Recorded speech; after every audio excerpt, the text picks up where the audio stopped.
sa kasalanan ang puso ko. Pag-ibig ko'y hindi nilaan sa'yo. Mahina sa bukso ang pagkatao ko. Pananalig ko sa'yo'y hindi siniseryoso. Ngunit ngayon'y nagbago na ang pagkatao ko. Mula nang makilala ka, Jesus, pananalig ko'y tumibay, buong tiwala ay binigay sa'yo lamang, Jesus, pananalig ko.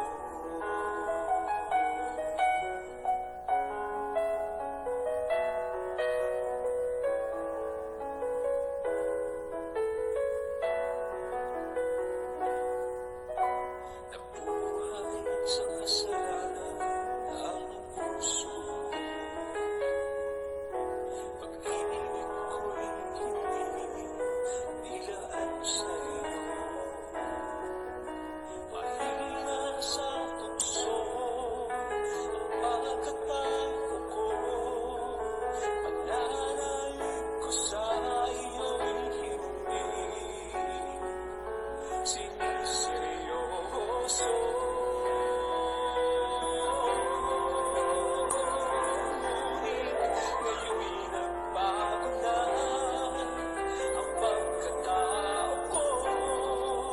Mula nang makilala ka, Jesus, pananalig ko'y tumibay, buong tiwala ay binigay sa'yo lamang, Jesus, pananalig ko.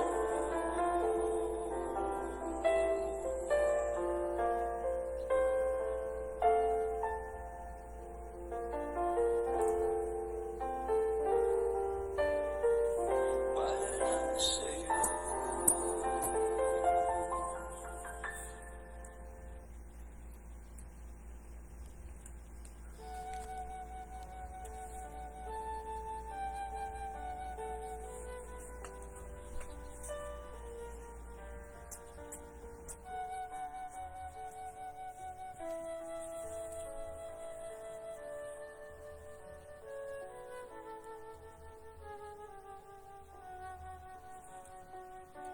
Karapat-dapat lamang purihin ang isang Diyos na mahabagin at puno ng pag-ibig sa ating mga nilalang niya. Sa mga oras na ito, tunay nga na ang salita ng Diyos ay mag-online through Facebook Live. Nawa ang biyaya ng mabuting balita, ng Monday Gospel, ay maging pagkain nating espiritual sa araw na ito, upang anumang mga tukso na lumalapit sa atin ay ating maiwasan, mahindian sa tulong ng kanyang mga salita. Sa ngalan ng Ama at ng Anak at ng Espiritu Santo. Amen. Ama sa langit, napakabuti mo. Kami hindi karapat-dapat sa online piging na ito sapagkat kami mga makasalanan. Ikaw na naghain, naghanda, lahat ng iyong mga salita upang binhian ang aming puso, upang mapakain ng iyong mabuting balita, ng mensahe, ng aral, ng pangaral mula sa isang amang nagmamahal. Lumapit po tayo na may kababaang loob sa ating Diyos. Banal ang oras na ito, banal ang ating mga pagninilayan. Marapat lamang na tayo humingi ng kapatawaran sa ating mga pagkukulang. Muli, Ama, ang iyong amang lingkod na Sister Angelica ay lumalapit sa iyo na may kababaang loob. Patid mo po ang nilalaman ng aking puso, ng aking isip, ang aking mga pagkakamali at mga kahinaan, mga kasalanan, Lord. Patawarin mo po ako at linisin mo po ang aking buong pagkatao mula katawan, espiritu at kaluluwa. Gamitin mo lamang yung abang lingkod bilang daluyan ng iyong mabuting balita. Ikaw, O Lord, ang gusto kong maitaas sa Facebook Live na ito, ang kabutihan mo, ang pag-ibig mo sa bawat isa. The wisdom, the discernment, the fruit of the Holy Spirit, the humility, O Lord, hinihidin ko yun sa iyo sa mga oras na ito na pagkaloob mo sa akin. Idinadalangin ko din po ang makakarinig ng Monday Gospel, Lord. Ano po man ang dinadala nilang problema, kakulangan sa buhay, mga takot, mga pag-aalinlangan. In Jesus' name, Lord, dinadalangin ko ang tanggalin mo. At sa mga oras na ito ay focus lamang namin ang mensahe namin sa Monday Gospel. Salamat, Panginoon, sapagkat ikaw ay isang Diyos na laging nagmamahal sa amin. Kahit kailan di mo kami pinabayaan. Banal na Espiritu, manahan ka sa bawat isa. Ang lahat ng ito'y dalangin ko po sa iyo, Ama, sa pangalan ng Panginoon Jesucristo, at sa kapuspusan ng Espiritu Santo. Amen.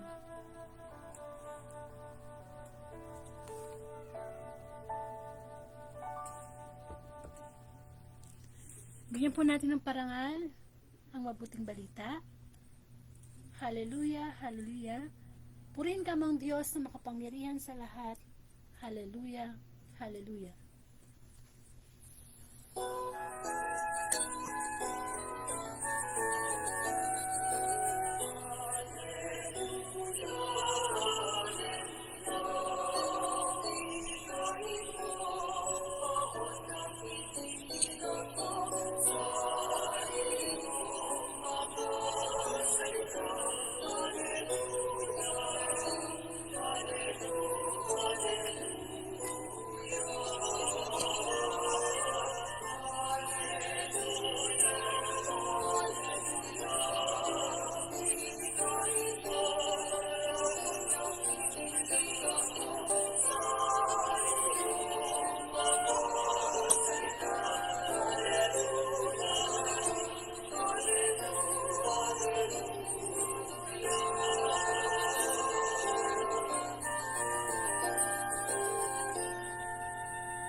Mga kapatid, ang mabuting balita ayon kay San Lucas. Papuri sa iyo, Panginoon. Ang kaloob ng babaeng balo. Nang tumingin si Jesus, nakita niya ang mayayamang naguhulog ng kanilang kaloob sa lalagyan nito sa templo. Nakita rin niya ang isang dukhang babaeng balo na naghulog ng 2 kusing. Ang wika ni Jesus, sinasabi ko sa inyo, ang dukhang balong iyon ay naghulog ng higit kaysa kanilang lahat. Sapagkat bahagi lang ng din nila kailangan ang kanilang ipinagkaloob. Ngunit ibinigay ng balong iyon na dukhang-dukha ang buo niyang ikabubuhay. Ang mabuting balita ng ating kaligtasan, pinupuri ka namin, Panginoong Jesucristo. Sumayin niyo po ang kapayapaan ng Diyos. Isa pong mapagpalang araw, Monday Gospel po ang ating pagninilayan. At welcome po sa Word of God Daily Gospel, na kung saan ang layunin ng Facebook Live na ito ay palaganap ang mabuting balita araw-araw. Kumbaga, may turing po nating pagkaing espiritual upang yung ating espiritu naman ay hindi mamatay. Buhay nga tayo physical, patay naman tayo spiritual. Wala nating kabuluhan ng buhay. Hindi po ba? Sapagkat tayo lahat temporary lang dito sa mundo, nakikitira lang, walang pag-aari, pinagkakatiwalaan lang ng Diyos. Amen. So, maging sigurista tayo sa buhay. Dapat alam natin kung ano talaga yung dahilan kung bakit laging may panibagong araw na ipinagkakaloob ang Diyos. Una sa lahat, iukol natin ang lahat ng ating gagawin sa Panginoon. Amen? Kasi Jesus will come anytime. So, ako po si Sister Angelica Dorde. Isa po akong Katoliko, taga Bulacan. And of course, nakakilala po ako sa Diyos year 2002 pa. And ito pong Facebook Live na ito, yung Word of God, ay nagsimula noong August 5, 2019. At salamat sa Panginoon, ups and downs, nandito pa rin sa tulong niya, sa awa niya. Amen po. And of course, maganda po yung mensahe ng gospel ngayon. No? Napaka-palad nyo kung live kayong nakikinig. Kasi live na magbibigay ng biyaya ang Diyos. Actually, ang pakikinig ng salita ng Diyos, ang pinakamahalagang biyaya na maaaring ipagkaloob sa atin ng Panginoon. Pagkaing espiritual. Mismo na ang Panginoong Jesus na nagsabi, hindi lang sa tinapay na bubuhay ang tao, kundi sa bawat salitang namumutawi sa bibig ng Diyos. Amen. So, salamat Panginoon, November 27, 2023, 3 days to go. Matatapos na naman ang November, pasok na naman ang December, kung lulobin ng Panginoon. Kung di pa darating si Jesus. At ang Monday Gospel po mula sa pagbasa kay San Lucas, chapter 21, verses 1 to 4. At ito po ay tungkol sa ang kaloob ng babaeng balo. Alam nyo, no, every year, paulit-ulit lang itong gospel. Bakit kaya, no? Ba't paulit-ulit? Kasi paulit-ulit po tayo nagkakasala, Alam na natin yung utos ng Diyos, pero ginagawa pa rin natin yung ayaw niya. So, paulit-ulit tayo nagkakasala. So, paulit-ulit din nangangaral sa atin ang salita ng Panginoon. Amen po? So, naniniwala naman ako na kahit paulit-ulit yung gospel na yan tungkol sa ang kaloob ng babaeng balo, meron at meron yung bagong mensahe na ipagkakaloob sa bawat isa. Buksan lang po natin yung ating spiritual na pandinig, tenga, yung mata, yung damdamin, yung espiritu. Ano pa man yung mga nakakagulo sa atin sa oras na ito, iisara muna natin. Mag-focus muna tayo sa pakikinig ng mabuting balita. Kasi nagbibinhi ng live ang Panginoon sa bawat isa. Kaya, kung ikaw ngayon ay nakikinig o kumakain ka na, pwede mo namang lakasan yung volume ng cellphone mo. O nasa sasakyan ka, pwede mo pa rin lakasan. Amen? Kasi pwede ka namang makinig Kasi importante naman dito yung mensahe ng Diyos. Hindi naman dito importante makita nyo ako sa monitor. Ang importante dito, pare-pareho tayong nakikinig sa mensahe ng Diyos. At pakishare na rin itong live na ito upang sa ganun yung mga Facebook friends nyo po ay makarinig din ng mabuting balita. Amen. So, punta po tayo o balik tayo sa gospel. Actually, maiksi lang po yung gospel, pero maiksi siya pero malaman. Marami siyang gustong ipaabot na mensahe sa bawat isa. Amen. So, bigyan natin uli ng kwento, no, yung mabuting balita, no. Imagine niyo no, habang nagsasalita ako, merong nabubuong istorya o senaryo sa isip niyo. Amen. So, alam naman po natin yung templo, doon po pumupunta yung mga tao para manalangin, maghandog, parang simbahan sa panahon natin ngayon. At dapat talaga ang templo is tahimik, malinis, banal. Doon po nagdadasal. Amen. Kaya, minsan, ang Panginoong Hesus ay nag-o-observe sa loob ng templo. At nakita niya, nung time na maghuhulog na ng pera o handog doon sa templo na yon, nakita niya yung mga iba't ibang klaseng tao.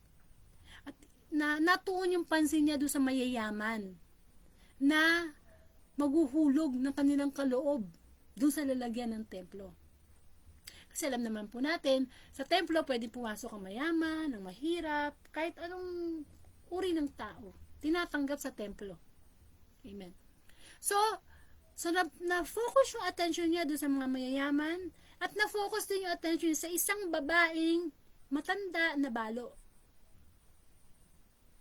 Ano po ba yung balo? Wala nang asawa. Amen? Isang babae na wala nang asawa, ang tawag balo. Wala na siyang asawa. So, pinagmamasdan ng Panginoong Hesus yung ginagawa ng dalawang grupo, o isang grupo at saka nung balo. At nakita ng Panginoong Hesus kung sino talaga yung nagbigay o nagkaloob sa templo ng karapat-dapat o masasabi nating natuwa, nagalak ang Panginoong Jesus. Amen. Kaya nga, sabi niya, kahit nakita na itong mayayaman na to, naguhulog sa templo, maaring payabangan, amen, maaring palakihan ng halaga na nilalagay doon. Tapos makikita ng mga yayaman na ito, yung babaeng balo, bariya lang, kusing lang, ang inilagay. Napakalit na value. Amen. Pero ano ang judgment? O, sabihin na natin, ano ang sinabi ng Panginoong Jesus? Itong babaeng balo na to, ang naghulog ng higit kaysa sa kanilang lahat. Amen. Napahanga ang Panginoong Jesus. Kasi, sa dinami-dami ng mga taong naghuhulog sa templo, ang babaeng balo, doon siya humanga. Bakit? Kasi, ibinigay ng babaeng balo yung kahuli-hulihan yung pera na pwede naman niyang gamitin pa pagkain o pambayad ng bahay o whatever, no? Pwede niyang mabili. Pero yun na lang talaga, buong puso pa niyang ipinagkaloob sa templo. Amen? Kahit siya'y dukhang-dukha. Pero itong mayayaman na ito, oo, nagbigay sila sa templo, pero yung mga sumusobra lang sa kayamanan nila. Payabangan pa. Amen. Kwento po yan ng kaloob ng babaeng balo. Ano po kayon ang maidudulot na spiritual na mensahe sa atin ng Diyos? Amen. Una, ano ba yung kaloob? Yun yung ibinibigay. Yun yung handog. Ibig sabihin, mula sa'yo. Hindi ikaw yung binibigyan, ha? Mula sa'yo yung bagay o ano man yun na ibinibigay mo sa kapwa mo, sa templo, o kung kanino man. Ano naman yung balo? Yung balo nga, sabi ko nga kanina, walang asawa. So, ibig sabihin, spiritually, wala nang inaasahan. Nag-iisa sa buhay. Parang tayo, sa pananampalataya natin. Dapat balo tayo. Balo tayo spiritually. Yung wala tayong inaasahan kundi ang Diyos. Yung wala tayong hinihintay na kasama kundi ang Diyos. Wala tayong inaasahang magpapasaya sa atin, magbibigay ng kagalakan kundi ang Diyos. Amen. Kaya nga, dapat kapag tayo ay nagbibigay, hindi siya palakihan ng amount, ng presyo. Hindi. Sabi nga, kapag tayo ay nagbibigay, dapat yung bukal sa kalooban. Amen? Yung bukal sa kalooban. Mahirap kasi magbigay na, bigay ka lang, napilitan ka naman. Amen? Pero, etong gospel natin ngayon, ipinapakita kung ano yung nakakalugod sa Diyos. Although yung mga ibinibigay natin sa templo o sa simbahan, sa Diyos din yung galing eh. Kung tutusin, di naman yung kailangan yun eh. Tayo ang may kailangan kasi kailangan natin ng pera para mabuhay. Pero bakit yung mga pera o resources na ibinibigay sa atin ng Diyos, imbis na ibigay natin ng maluwag sa ating kapwa, tumulong tayo, nagiging saking tayo sa pera. Inaangkin natin na atin. Hindi tayo nagbibigay sa ating kapwa. Gusto natin lagi tayo yung marami. Less lang yung sa kapwa. Gusto natin lagi na pagka meron tayo, yung bang mataas yung pride natin. Alam mo yung pag meron ka, mayaman ka, mataas yung tingin mo sa sarili mo. At mababa naman ang tingin mo sa yung kapwa. Dapat nga, kung pinagkakatiwalaan ka ng Diyos ng maraming kayamanan, maraming resources, dapat mas ginagamit mo para sa iyong kapwa. Kasi nga, kung ano yung ginawa mo sa iyong kapwa, ginawa mo sa Diyos. Yun ang gospel kahapon. Amen? Ano man ang ginawa mo sa maliit mong kapatid, ginawa mo sa Diyos. So, kung gumawa ka ng mabuti sa kapwa mo, sa Diyos ka gumawa. Kung masama, sa Diyos ka rin gumawa ng masama. Amen? Pero minsan natanong nyo na ba sa sarili nyo, God is a powerful God. Bakit hindi na lang niya ginawa na mayaman ang lahat? Pati na lang niya inalis yung mga paghihirap, yung wala nang sakit. Total, yun naman ang main ano niya plan niya plano niya Ibigyan tayo ng isang buhay na ganap at kasiya-siya.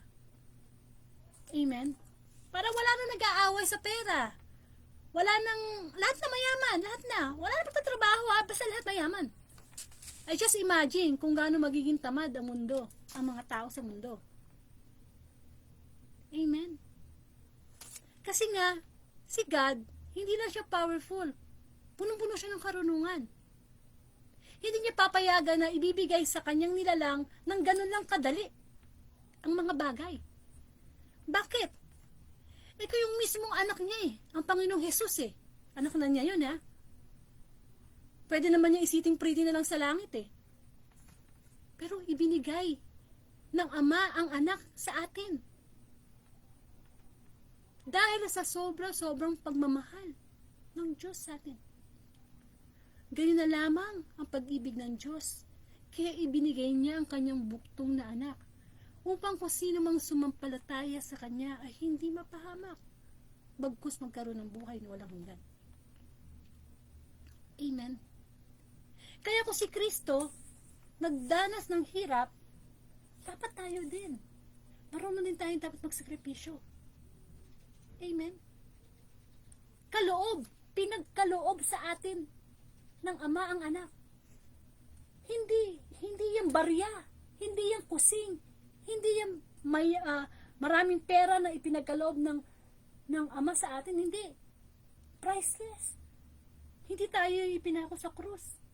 Mismo ang Panginoong Jesus, ang buhay niya ipinagkaloob sa atin, sa ating mga walang niya, sa ating mga makasalanan, sa ating walang panahon sa Diyos. Ganyan tayo kamahal ng Panginoon. Na hanggang ngayon, binibigyan tayo ng pagkakataong magbalik loob sa Kanya. Ibang klase ang kaloob ng isang babaeng balo, pero ibang klase ang kaloob ng isang Diyos, ng nag-iisang Diyos sa atin. Amen. Kaya huwag tayo magtataka kung bakit may paghihirap sa mundo.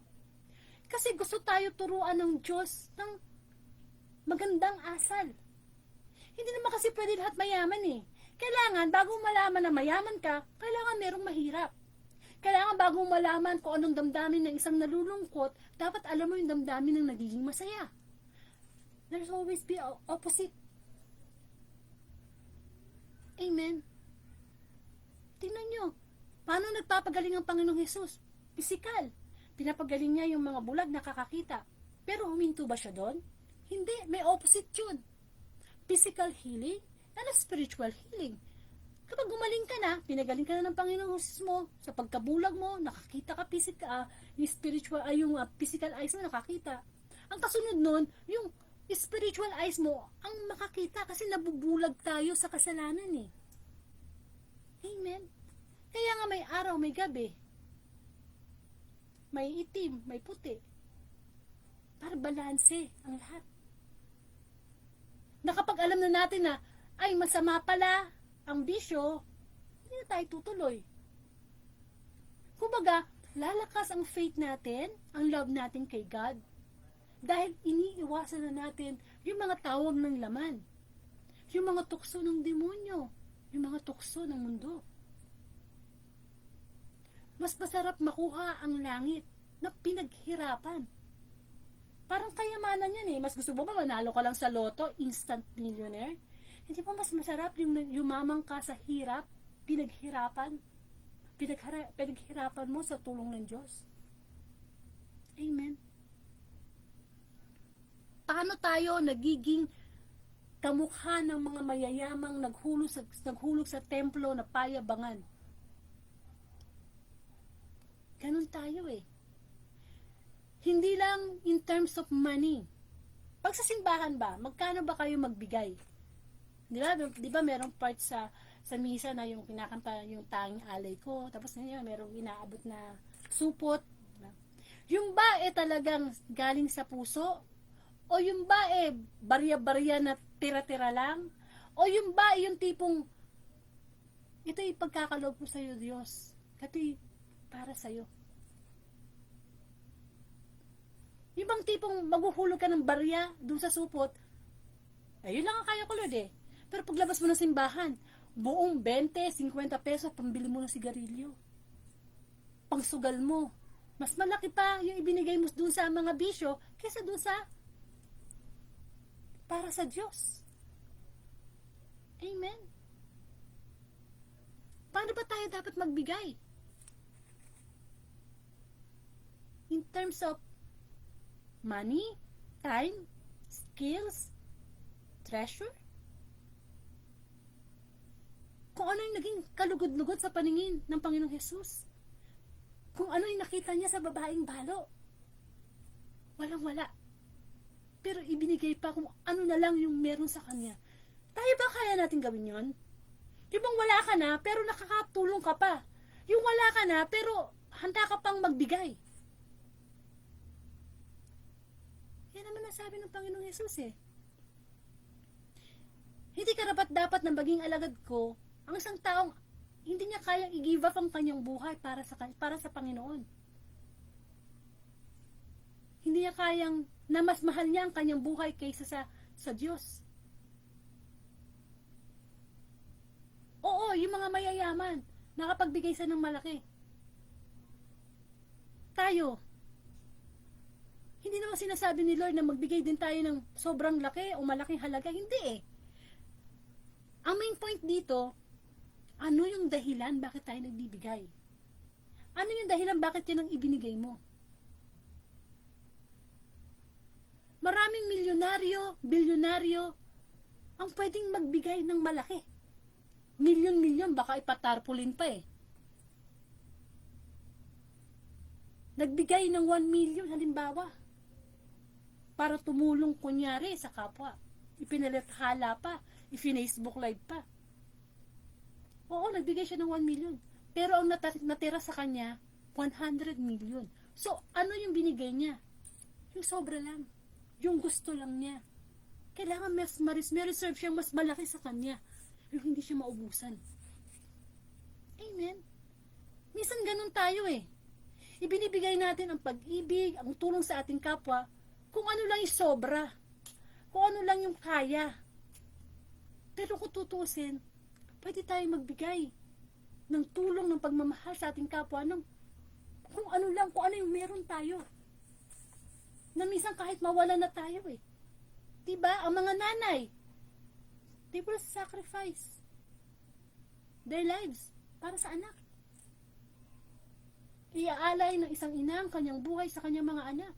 Kung sino man ang mananakit dito, may sasaksak dito, may sasampa sa anak mo. Ako na lang nanay, akong sa akin na lang gawin. Amen. Selfless love. Kamukha ng Panginoong Yesus. Napakayamang Diyos. Pero selfless. Binigay niya lahat, pati nga buhay niya eh. Worth it ba? Sa atin? Sa mga ginagawa natin kasalanan everyday? Amen? Wala namang kabuluhan na mapa sa atin na lahat ng mundo eh. Ang buong mundo eh. Kung kapalit naman to, kaluluwa natin. Ang gusto ng Diyos araw-araw, inaalay natin ang ating buhay sa Kanya. Inaalay natin ang ating sarili sa Kanya. Amen. Kaya napabilib eh. Ang Panginoong Yesus sa babaeng balo eh. Nakayuko pa na ibinibigay ang kanyang handog, tahimik. Eto na lang, wala na po kusing. Kaya nang tinitingnan tayo ng Diyos, bawat isa sa atin. Kung ano bang meron tayo na inaipagkakaloob natin sa ating kapwa. Mas malaki na-expect ni Lord. Yung tipong may pera ka na, may pera ka pa, pero ganid. Alam niyo po yung ganid? Yung may kakayanan ka naman tumulong, pero nililimitahan mo yung tulong mo. Kasi nga, gusto mo, ikaw yung mas kumita, ikaw yung mas meron. Minsan nga, pera. Sa pera mo makikilala ang isang tao. uutangan ka, hindi ka babayaran, sinira ang relasyon bilang magkaibigan. Kasi ang pera, makapangyarihan talaga. Pero hindi masama ang pera. Yung pag-ibig sa pera ang masama. Amen. It's better to give than to receive. Mas mabuti yung nagbibigay kaysa tumatanggap. Amen. Pumili ka, ikaw ay maging isang pulubi, o ikaw yung nakasakay sa kotseng malamig, kinakatok ka ng pulubi, palit kayo ng lugar. Ano mafe-feel mo kung kahit piso man lang, di mo malang abutan yung tao? Kung sa inyo, walang halaga o value ang piso, sa kanila, buhay na nila yun. Pagkain na nila yun. And, hindi mabubuo ang 1,000,000 kung wala ang piso. Kaya, i-value natin ang ating pera. Sharing. Nung makilala ko ang Diyos, kapag naglalakad ako sa daan, makakita ako ng piso, hintuan ko talaga, kukunin ko. Kahit 25 sentimo yan. Kahit 5 sentimo yan. Sentimo yan. Bakit? Because, gusto ng Diyos na binavalue natin kung ano yung pinagkakaloob sa atin. Amen? Give and give until it hurts. Well, of course, there's always exception in every rule. Eh baka naman niloloko ka na, give ka ng give. Eh magiging sanhi ka naman ng pagkakasala ng kapwa mo. But the main point here is yung reason ba't ka nagbibigay. Lokohin ka man hindi nung tinulungan mo, siya ang mananagot sa Diyos. Tayo, huwag tayo gumanti. Huwag mong murahin. Huwag kang bagong anyo na hindi ka lang binayaran ng utang kung ano nang sinasabi mo, kung ano minumura mo na yung tao. Eh kung utang ng tao sa'yo, 1,000 lang, ibig sabihin ang value ng karakter mo, 1,000 lang. Ang value ng pagkakasala mo, 1,000 lang. Yung mga ganyan, ipinapanalangin. And of course, hindi yan nalilihim sa Diyos. I-reward ng Diyos ang mga taong tumulong na hindi naghintay ng kapalit. Kasi iba ang reward ni Lord. Iba. Eh yung pag tinulungan mo isang tao, tinulungan ka rin, eh di natanggap mo na yung reward mo sa tao. Amen. So, kinakailangan talaga tayo ay laging mag-iisip. Tutulong ako. Kasi mahal ko ang kapwa ko. Amen. Pero may mga ganong tao, minsan walang-wala na sila pa yung nakakatulong. Yung ba minsan isusubo na lang nila, ibibigay pa nila sa kapwa nila. Kasi naniniwala silang hindi sila pababayaan ng Diyos. Ito to naman yun eh. Akalang kasi natin, kapag nagbibigay tayo, nawawalan tayo. No! Nagbibigay tayo, pero mas nagkakaroon tayo. Hindi man yan material na bagay, but spiritually, yung mga bunga ng banal na espiritu, yun ang nagiging kapalit. Amen? Siyempre, kapag nagbigay ka sa kapwa mo, huwag mo ipapaalam. Ilihim mo. Kung ano man yung magandang ginawa ng kanang kamay mo, huwag mo ipaalam kay kaliwa. Huwag mo ipaalam sa pinakamatalik mong kaibigan. Kailangan lihim yun. Hindi pinagmamalaki. Amen? Kasi ang Diyos ang magre-reward. Kasi nga, yung puso natin yun ang tinitingnan ng Diyos ano man estado mo sa buhay, mayaman ka o mahirap, middle class, the reason, bakit ka nagbigay, bakit ka tumulong, bakit ka nagpatawad. Amen? Yung pagpapatawad, ano din yan kaloob din yan paghahandog din yan hindi lang pera yung pagkakaroon ng peace of mind, kaloob din yan na maihahandog natin sa Diyos. Kaya nga, di ba sa simbahan, meron tayong peace be with you, peace be with you. Yun. Amen po. Hindi lahat ibibigay talaga sa atin ng Diyos.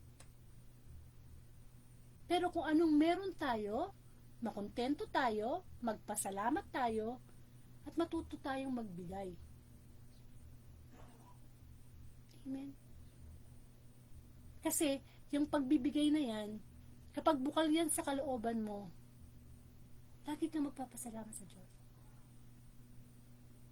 Alam niyo po ba, ang nakakagalak na pagbibigay o uri ng pagbibigay na dapat gawin ng tao? Ano yung dapat maramdaman natin? Lagi tayo magpasalamat.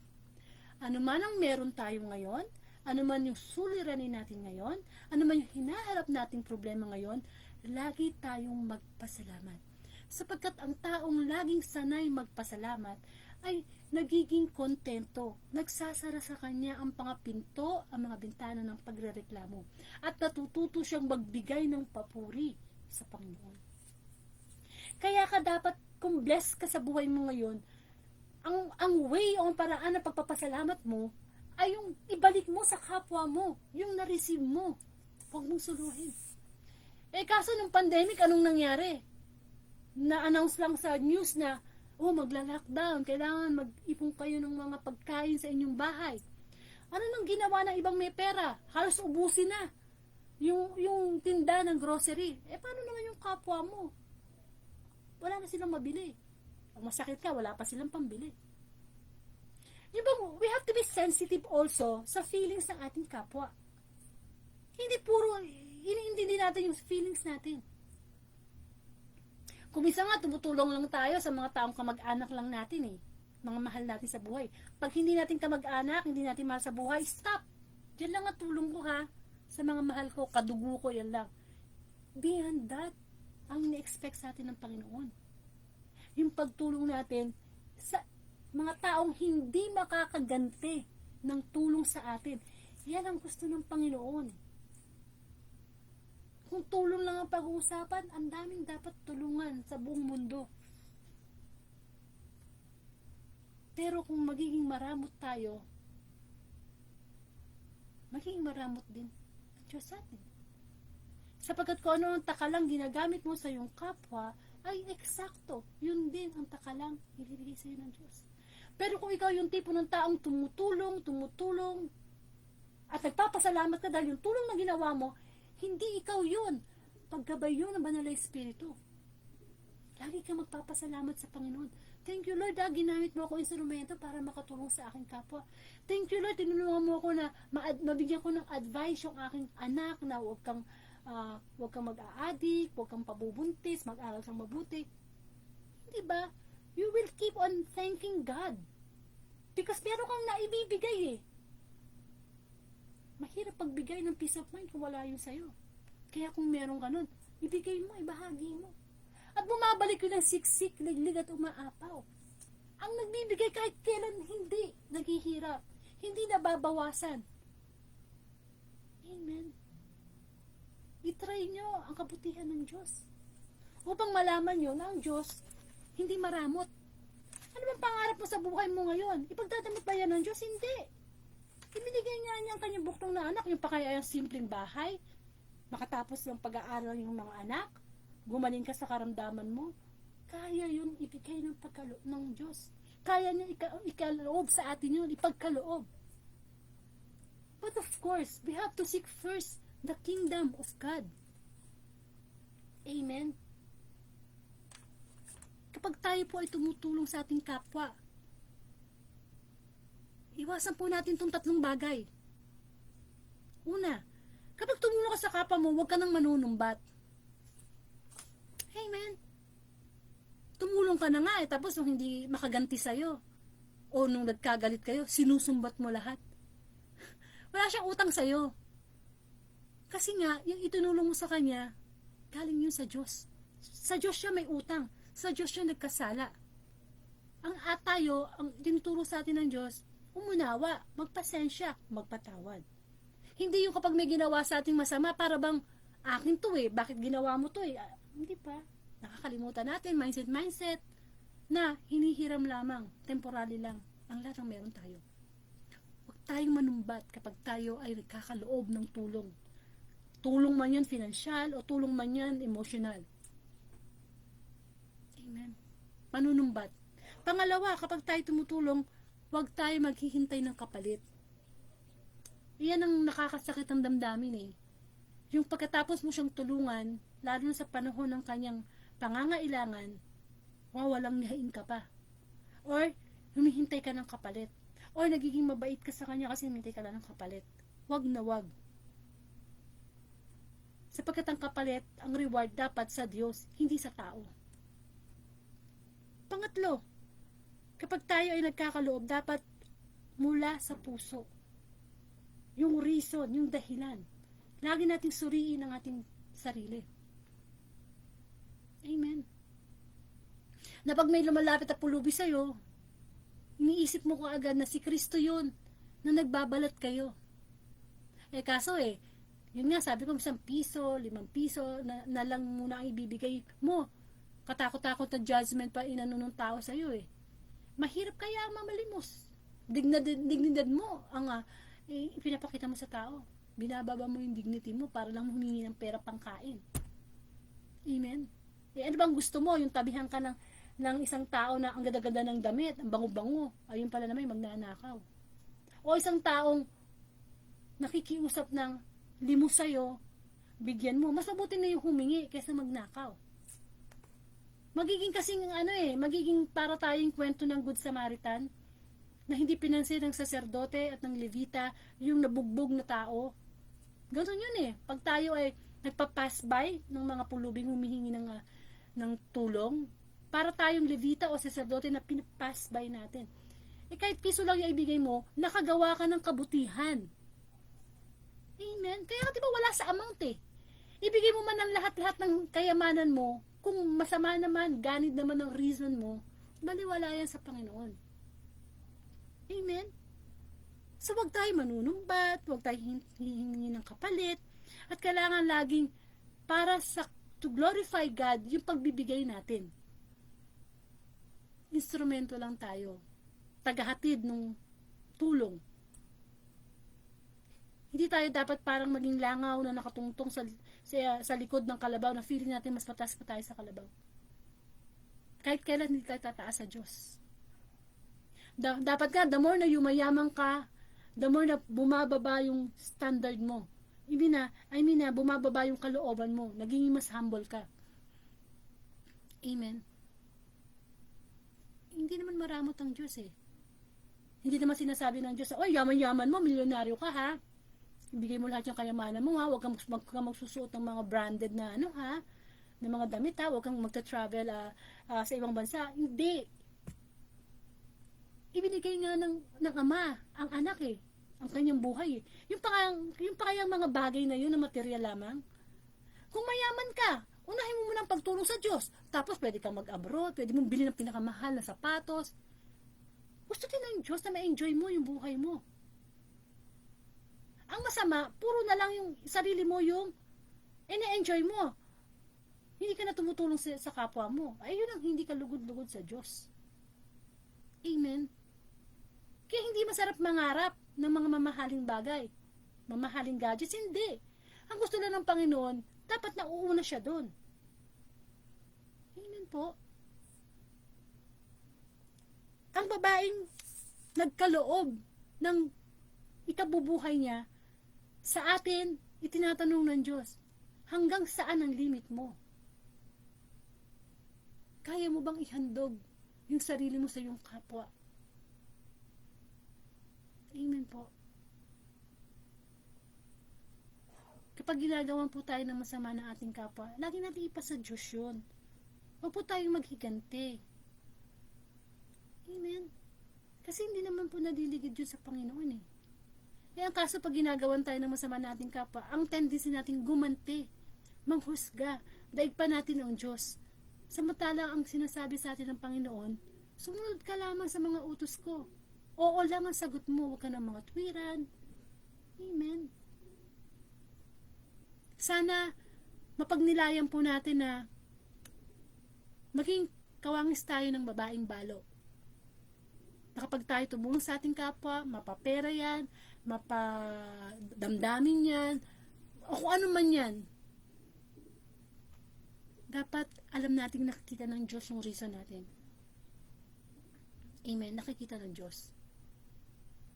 At kapag nakita ng Diyos na masama ang iyong intensyon, kung bakit ka tumulong, kung bakit ka gumawa ng kabutihan sa kapwa mo, kasi alam nyo, hindi naman lahat ng kabutihan dahil gusto niya talagang gumawa ng buti. Minsan merong hidden agenda yun merong kapalit.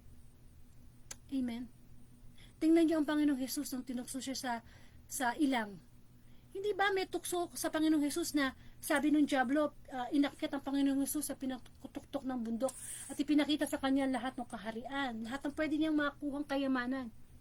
Sa isang kondisyon, sambahin ni Kristo ang diablo. Anong sabi ng Panginoong Jesus? Ang tanging Diyos at ang Panginoon ko lang aking sasambahin. So sinagot niya ng salita ng Diyos. Kapatid, huwag kang maiinggit kung yung kapwa mo, ang yaman-yaman naman nila. Ang dami nilang kotse, ganda ng bahay nila, nabibili nila lahat ang gusto nila. Eh yun naman pala, kaya yumaman dahil nanloloko ng kapwa.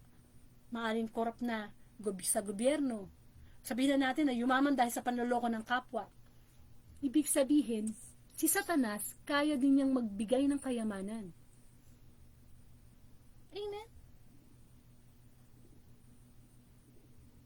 Kasi ang kayamanan, pwede rin makuha sa mga kalokohan, sa panloloko sa kapwa. Pero ang kayamanan na gusto ng Diyos na ibigay sa atin para maipagkaloob natin sa Kanya ay yung kayamanang panglangit. Yung mga kabutihan ng kalooban. Yung pagpapatawad. Yung pagmamahal sa kapwa kahit hindi ka mahal-mahal. Tayo nga hindi tayo kamahal-mahal eh. Pero di ba, pinapatawad tayo ng Panginoon, minamahal tayo. Hanggat ang standard natin ay standard na pang mundo, hanggat ang standard natin ay standard na pang sarili natin, gusto natin, hindi tayo magkakaroon ng pagkakaloob sa Diyos ng maayos, ng nakakalugod sa Kanya. We have to do our best every day, each day, na may offer tayo kay Lord.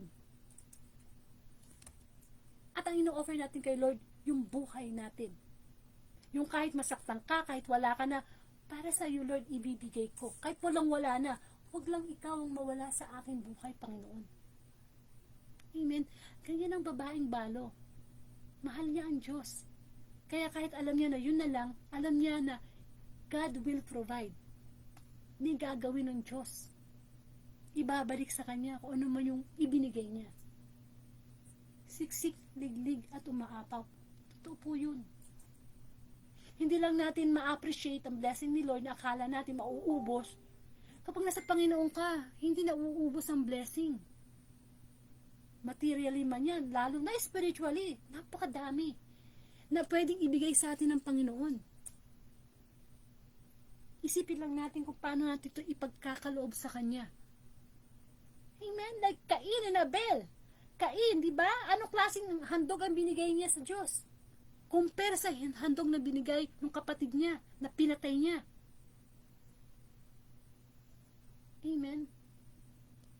Dapat ginagawa natin, handog yan sa Diyos. Kaya kung gumagawa tayo ng kasalanan, nag-o-offer tayo sa Diyos sa kasalanan, magiging kalugod-lugod ba yun sa Kanya? Amen? Kaya mabuti ang Diyos. Ang Diyos, God is a fair God. Dahil ino-offer niya sa lahat ng makasalanan ang buhay na walang hanggan na magbalik loob upang ang buhay sa langit ay makamtan. Kasi, kung sasabihin natin, ay, unfair si God eh, mayaman, mahirap hindi eh. O sige, kahit ikaw na pinakamayaman, i-compare naman sa buhay na walang hanggan na ino-offer ni God. Walang sinabi ang kayamanan mo. Dukha ka pa. Mahirap ka pa sa daga. Kasi ang labanan natin dito, spiritual na pamumuhay, spiritual na mga gantimpala, hindi material na bagay na hindi natin madadala sa ating kamatayan. Amen? Kaya sa tuwing gagawa tayo ng mga bagay, lagi nating isipin, ito'y para sa Panginoon. Na anuman ang iyong gagawin, isipin mo na parang hindi ka sa tao naglilingkod, kundi sa Diyos. Lagi ko yung sinasabi, naglalaba ka, maglaba ka, ihandog mo sa Diyos. Nagmamaneho ka, ihandog mo sa Diyos. Kunyari si Lord ang pinagmamanehuan mo. Kumakain ka, kunyari kasabay mo si Lord. Nagdadasal ka muna bago ka kumain. Everything. Hanggang sa malaman mo at madiscover mo sa sarili mo na ito pala ay kaloob ko sa Diyos. Amen po. Kaya ako hanggang sa oras na ito, hindi ka pa nagpapatawad ng 100% sa kapwa mo, hindi pa fully yung kaloob mo sa Kanya. Amen? Ibalato nyo na. Kung sino may mga taong nagkasala sa inyo, ibalato nyo na kay Lord. Hindi nyo dapat na problema yan. Kasi hindi nyo naman mahuhusgahan yan eh. Hindi naman yan na mapaparusahan. Tayo ang may problema, bawat isa sa atin. Yung problema natin, yung sa ating sarili, paano ako makakapag-offer kay God ng maganda? Paano ko mapagsisisihan ng aking mga kasalanan? Huwag mo nang problemahin muna yung problema, kasalanan ng iba, tayo lang mismo eh. Ang laki na ng problema natin sa ating buhay. Amen?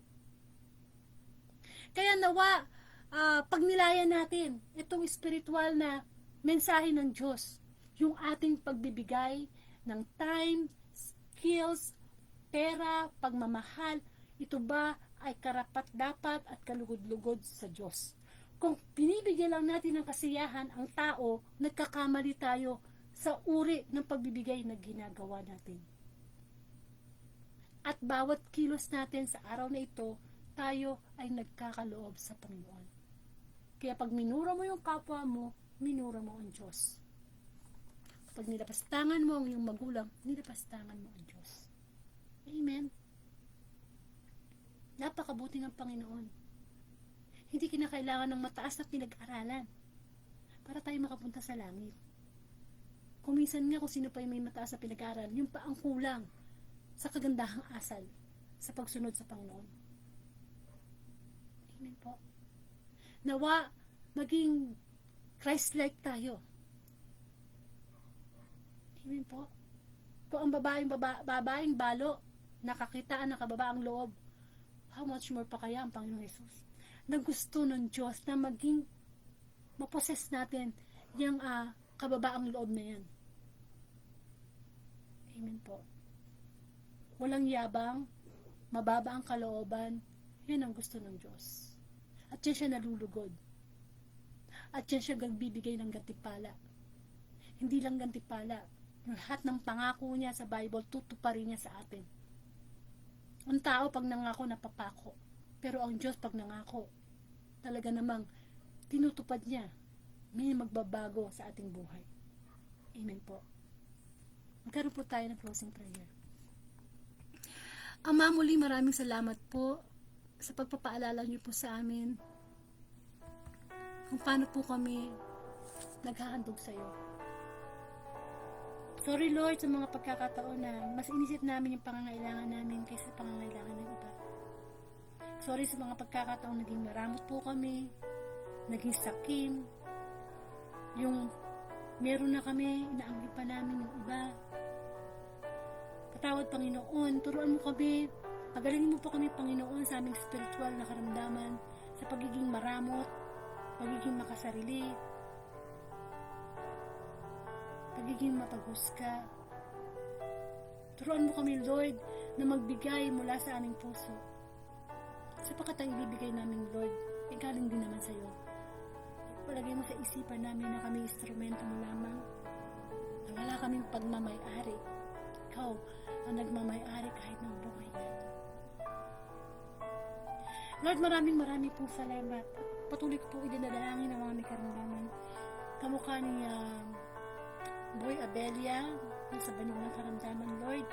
Kahipuin mo po itong aking tito na gumaling siya sa kanyang karamdaman, Panginoon. Gayon din po ang mga taong patuloy na nahihirapan physically sa illness nila. Pero Lord, yung spiritual illness, ang higit na inilalapit namin sa iyo. Pagaling mo kami, Panginoon. At naway tulungan din namin sarili upang gumaling. Idinadalangin ko din po ang bawat pamilya namin, pamilya ni Sister Daisy, Sister Cecil, Brother Ernesto Salvador, Brother Ed Miranda, Brother Frederick, Sister Yana, Brother Jerry Biray, lahat po ng mga taong patuloy na umaasa sa iyong awa. Panginoon, turuan mo ang mga head of the family, ang mga ilaw ng tahanan, na maituro sa kanilang mga anak at pagkakaloob sa iyo ng aral mula sa iyo. Lord, itinadalangin ko din po kapayapaan sa buong mundo. Pagkaloob mo sa amin ng kapayapaan. Pagkaloob mo sa amin ang kapatawaran at pagpapatawad sa kapwa. Lord, napakabuti mo sa lahat ng panahon. Ikaw ang Diyos na nagbibigay ng walang hanggang kapatawaran. Ikaw ang Diyos na nagbibigay ng isang habag sa bawat nilalang. Ama namin, sumasalangit ka, sambahin ang ngalan mo. Mapasa amin ang kaharian mo, sundin ang loob mo dito sa lupa para nasa langit. Bigyan mo kami ng aming kakain sa araw-araw, at patawarin mo kami sa aming mga sala, para nang pagpapatawad namin sa nagkakasala sa amin. Huwag mo po kaming paintulong sa tukso, nagyan mo po kami sa lahat ng masama. Amen.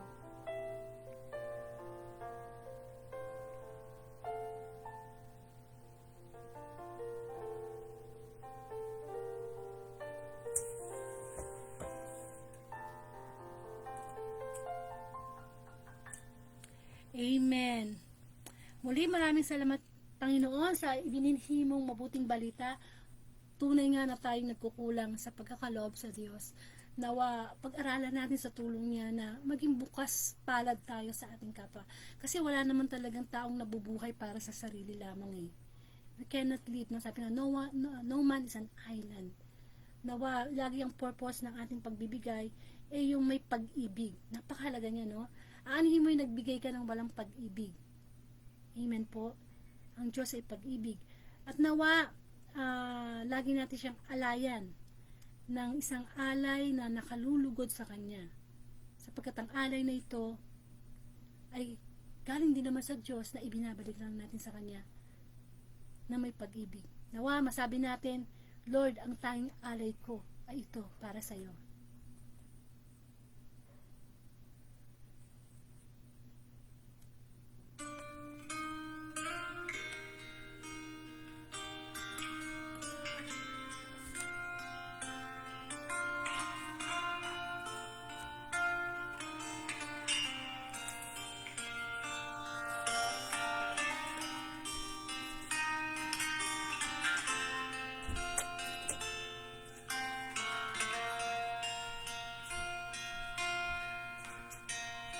Salamat sa iyo, aking Panginoon Jesus. Ako'y inibig mo at inangking lubos. Hanggang alay ko sa'yo, aking Ama, ang buong buhay ko, puso at kaluluwa, di na makaya na makapagkaloob. Mamahaling hiyas ni gintong nilugod ang aking dalangin, O Diyos.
Maraming po salamat and to God be the glory.